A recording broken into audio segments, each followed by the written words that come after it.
Assalamualaikum, selamat malam kakak semuanya. Kita lanjut lagi ya ceritanya. Di cerita sebelumnya, Dewi marah-marah karena mengetahui bahwa Lorenzo dan Juliana pergi bersama. Tetapi setelah dinasehati oleh Mina, akhirnya dia mengerti dan sekarang udah berbaikan dengan Lorenzo lagi. Dan di akhir cerita sebelumnya, kenapa tiba-tiba Nyonya Presiden itu baik sekali dengan Dewi ya? Dan ada alasan lagi disuruh datang ke istana karena anaknya sakit.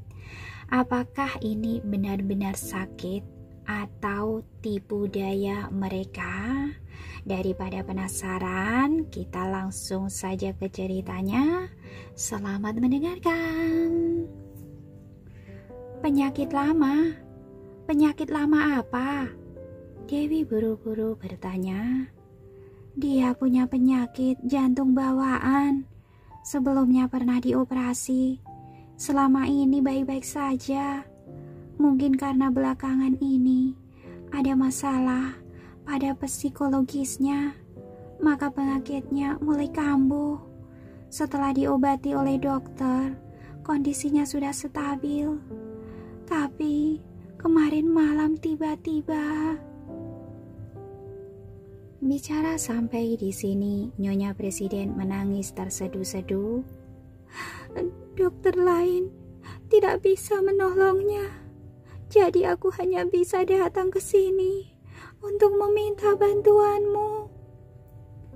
Aku akan segera ke sana. Dalam masalah menyelamatkan orang, Dewi selalu bersikap tegas. Apalagi presiden sekeluarga punya hubungan dekat dengan Lorenzo, Dewi tidak mungkin mengabaikannya. Sony, ambilkan tas medis dan tas jarum akupunturku yang lain. Baik. Saat Sony membawakan barang-barang Dewi, Mina juga sudah datang. Dewi mengajak Mina naik ke mobil Nyonya Presiden. Sony berkata, Nona Dewi, Kak Jeff ada urusan dan belum kembali. Tidak apa-apa, kamu ikut aku dengan bawa beberapa orang saja. Dewi berpesan. Baik. Sony membawa beberapa bawahan dan mengikuti dari belakang. Dalam perjalanan, Dewi menanyakan secara detail mengenai penyakit Tamara pada Nyonya Presiden. Dia pun tahu bahwa sejak kecil Tamara sudah punya penyakit jantung bawaan, juga pernah menjalani transplantasi jantung. Dewi tidak kaget terhadap hal ini.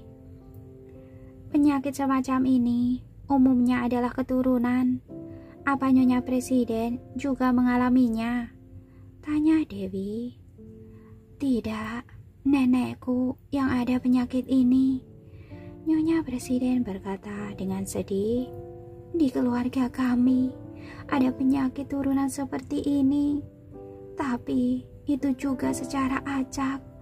Bukan semua orang punya penyakit ini. Apa Nona Tamara punya anak? Dewi bertanya lagi. Nyonya Presiden tertegun sesaat lalu segera menjawab, tidak ada. Penyakit keturunan sedikit merepotkan. Apa Nyonya punya riwayat medis elektronik Nona Tamara? Kirimkan padaku. Ada. Selama mereka berdua mengobrol, mobil sudah sampai di istana. Pengurus istana sudah menunggu di sana. Melihat mereka sangat panik. Sepertinya kondisi Tamara sangat berbahaya dan sudah hampir tidak bisa bertahan lagi. Nyonya Presiden sangat terkejut hingga kedua kakinya lemas hampir saja terjatuh. Untungnya ada bawahan yang memapahnya. Dewi buru-buru ke ruang medis. Beberapa dokter sudah sangat panik. Melihat ada orang yang menggantikan, mereka pun bernafas lega. Dalam perjalanan, Dewi sudah melihat riwayat medis Tamara, juga sudah mengetahui kondisinya. Sekarang dia pun segera memeriksa Tamara dan mulai mengobati. Nyonya Presiden menunggu dengan panik di luar. Beberapa jam berlalu. Saat ini Dewi baru keluar dari ruang medis lalu melepas maskernya. Untuk sementara kondisinya sudah stabil. Baguslah. Nyonya Presiden hampir menangis. Anakku yang malang. Meski masih sangat muda, tapi kemampuanmu sangat hebat. Beberapa pakar medis berseru. Tapi kami tidak mengerti cara apa yang kamu gunakan. Bisakah memberitahu kami? Nanti saja, Dewi merespon lalu berkata pada Nyonya Presiden, Nyonya, mari kita bicara sebentar. Baik.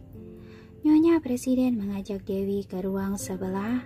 Dia berterima kasih pada Dewi lalu menanyakan kondisi putrinya. Dewi berkata, dilihat dari beberapa pemeriksaan, transplantasi jantung yang dulu dijalani oleh Nona Tamara seharusnya sangat berhasil. Awalnya termasuk sangat stabil, tapi belakangan ini mungkin karena pergolakan emosinya, juga karena seharusnya dia mengalami depresi parah. Berulang kali mencoba bunuh diri, juga banyak mengonsumsi obat. Ini jadi beban yang sangat besar bagi jantungnya. Karena itu, tiba-tiba mengalami serangan jantung. Dalam pengobatan modern, kondisi ini sangat merepotkan. Sekarang aku menggunakan metode pengobatan tradisional untuk menstabilkan kondisinya. Tapi ini juga hanya bisa menstabilkan. Pengobatan tetap harus dilakukan sesuai cara pengobatan modern sebelumnya. Karena penyakit ini sudah sampai tahap seperti ini, tidak ada gunanya menggunakan pengobatan tradisional. Tentu saja aku bisa memberikan bantuan sebelum dia menjalani pengobatan. Tapi kalau dia masih menyiksa dirinya lagi, dewa pun tak akan bisa menyelamatkannya. Jadi yang terutama adalah menstabilkan emosinya dulu. Suruh dia bekerja sama dalam pengobatan. Saat bersamaan juga harus menghargai nyawanya. Aku mengerti. Mendengar perkataan ini, Nyonya Presiden mengangguk sambil berlinang air mata. Terima kasih atas saranmu. Perkataanmu sangat menyeluruh. Kalau begitu, Nyonya lanjutkanlah kesibukanmu. Aku pergi dulu. Dewi membereskan barang-barang bersiap untuk pergi. Nyonya Presiden buru-buru menahannya. Dewi, apa kamu bisa tinggal semalam di sini? Aku khawatir nanti malam terjadi masalah lagi pada Tamara. Sekarang dokter lain sama sekali tidak bisa menolongnya. Sebenarnya juga tidak ada gunanya aku di sini. Dewi berkata, sudah cukup ada beberapa dokter itu. Tapi kondisi emosi Tamara tidak stabil. Kalau dia ribut lagi saat bangun, dokter-dokter itu juga tidak berani memberinya obat. Karena akan mempengaruhi jantungnya. Ini sangat merepotkan. Nyonya Presiden berkata dengan cemas, kalau kamu ada di sini, kamu bisa melakukan akupuntur padanya. Itu tidak akan mempengaruhi jantungnya. Aku pun bisa lebih tenang. Benar juga, Dewi berpikir. Baiklah, aku tinggal semalam. Nanti baru dibicarakan lagi setelah masa kritis malam ini sudah lewat. Baguslah. Nyonya Presiden sangat gembira. Aku akan menyuruh orang membawamu ke kamar tamu untuk istirahat. Baik, Dewi mengangguk. Nona Dewi, aku ikut dengan Nona. Mina segera berkata, Nona bisa istirahat dengan tenang. Biar aku yang jaga. Kalau ada masalah, aku akan memanggil Nona. Jangan sampai Nona tidak tidur nyenyak. Oke, Dewi juga tidak bersikap sungkan pada Mina. Bagaimanapun juga dia sendiri harus menjaga kondisinya, barulah bisa mengobati pasien. Nyonya Presiden melirik Mina sekilas dan tidak bicara apa-apa. Dia menyuruh orang mengantar Dewi ke kamar tamu, juga mengatur tempat istirahat untuk Sony dan yang lainnya. Selesai mandi, Dewi duduk di ranjang sambil melihat catatan medis Tamara dan beberapa laporan pemeriksaan. Mina mendekat lalu bertanya, "Apa penyakit Nona Tamara itu sungguhan?" "Omong kosong." Dewi meliriknya, "Apa mungkin bohong?" "Benar juga." Mina berpikir ini benar juga. Kalau bohong, bagaimana mungkin bisa membohongi Nona Dewi? Mungkin Nyonya Presiden tidak ada masalah pangeran yang berpikir terlalu banyak. Tapi aku merasa sepertinya ada hal yang aneh. Dewi melihat data itu sambil berpikir, sepertinya aku pernah lihat Nona Tamara ini di suatu tempat. Wajahnya sedikit familiar. Nona pernah bertemu dengannya? Mina buru-buru bertanya. Mungkinkah dulu ada konflik? Tidak, Dewi menggeleng. Aku hanya merasa dia sedikit familiar, tapi seharusnya aku tidak pernah bertemu dengannya. Aduh, aku juga tidak ingat jelas. Tidak mau berpikir lagi, aku mau tidur. Iya, Nona istirahatlah dengan baik. Kalau ada masalah, aku akan memanggil Nona. Mina bantu Dewi membereskan barang selagi Dewi tidak memperhatikan. Dia memotret laporan pemeriksaan itu dengan ponselnya, lalu meletakkan barang-barang yang sudah dibereskan di atas meja. Dewi berbaring di ranjang lalu tidur dengan cepat. Mina mematikan lampu juga berniat tidur sebentar. Saat ini ada pesan masuk di ponselnya. Mina pun mengambilnya dan melihat ternyata itu pesan dari Willy. Apa Dewi baik-baik saja? Cukup baik, malam ini kami tinggal di istana presiden. Mina melaporkan situasi melalui pesan. Dengan cepat Willy membalas, lindungi dia dengan baik, jangan sampai terjadi masalah. Baik, pangeran tenang saja. Mina membalas, pangeran cepatlah tidur, ini sudah jam 1:30 pagi. Tidak bisa tidur. Besok kalau Dewi sudah pulang, beritahu aku. Mengerti. Selesai mengirim pesan, Mina mendongak dan melihat Dewi yang terbaring di ranjang. Tatapan Mina penuh dengan rasa iri. Meskipun Dewi sudah menjadi wanita milik Lorenzo, tapi Pangeran Willy tetap tidak bisa melepaskannya. Sepertinya inilah cinta. Tengah malam baru saja Mina tertidur, sudah ada orang yang mengetuk pintu, mengatakan bahwa Tamara bangun dan menggila. Mina buru-buru membangunkan Dewi. Dewi segera berpakaian lalu bergegas pergi sambil membawa tas medisnya. Sekarang kondisi tubuh Tamara sangat lemah, tapi dia tetap berteriak marah secara gila-gilaan di ranjang, memaki dengan bahasa yang tak dimengerti.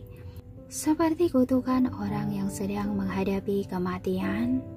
Tamara, tenanglah. Nyonya Presiden menutup mulut Tamara dengan sapu tangan, tidak membiarkannya berteriak seperti itu. Beberapa dokter itu sudah tak berdaya, mereka tidak berani memberikan obat penenang pada Tamara. Semuanya menunggu Dewi turun tangan.